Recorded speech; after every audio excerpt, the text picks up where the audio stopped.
ప్రతి ఉదయం ప్రభువుతో ప్రారంభం అనే ఈ కార్యక్రమాన్ని వింటున్న దేవుని బిడ్డలైన మీ అందరికీ ప్రభువైన యేసుక్రీస్తు నామములో శుభములు కలుగునుగాక. ఈ ఉదయకాలం కూడా దేవుని వాక్యాన్ని వింటూ మన దైనిక జీవితాన్ని ప్రారంభిద్దాము. కీర్తనా గ్రంథము 2వ అధ్యాయము 8వ వచనము. నన్ను అడుగుము, జనములను నీకు స్వాస్థ్యముగాను భూమి దిగంతముల వరకు నీకు సొత్తుగాను ఇచ్చెదను.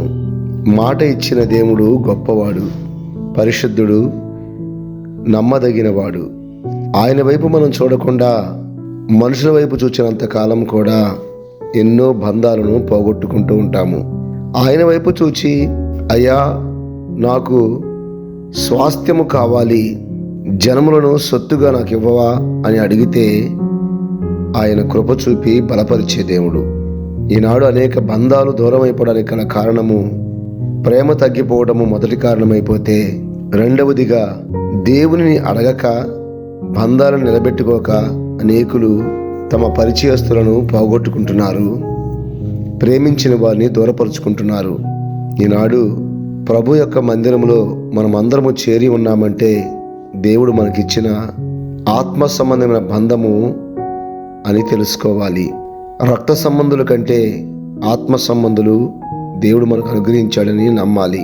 అలాంటి గొప్ప బంధాలను అనుమానముతోనూ అవమానముతోనూ ఎప్పుడు కూడా దూరం చేసుకోకూడదు.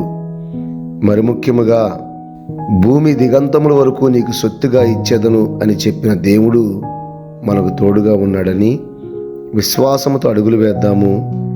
దేవుని సన్నిధిలో బలపడదాము. చిన్న ప్రార్థన చేసుకుందాం. ప్రేమగల తండ్రి, ఈ ఉదయకాలం నిన్ను అడుగుచున్నాము. అనేకులను మాకు స్వాస్థ్యముగా ఇవ్వండి.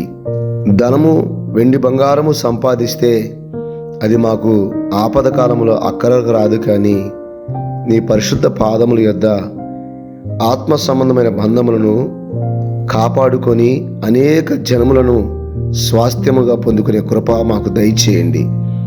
మమ్మల్ని అందరినీ ఈ యొక్క అక్టోబర్ మాసం మొదటి ఆదివారము నీ పాదముల యొద్ద జ్ఞాపకం చేసుకొని ఆత్మా సంబంధమైన ప్రేమ చేత బంధము చేత బంధించమని, అనేక జనమును స్వాస్థ్యముగా మాకు అనుగ్రహించమని, భూదిగంతముల వరకు మాకు సొత్తుగా ఇవ్వమని యేసుక్రీస్తు నామములో అడుగుచున్నాము తండ్రి.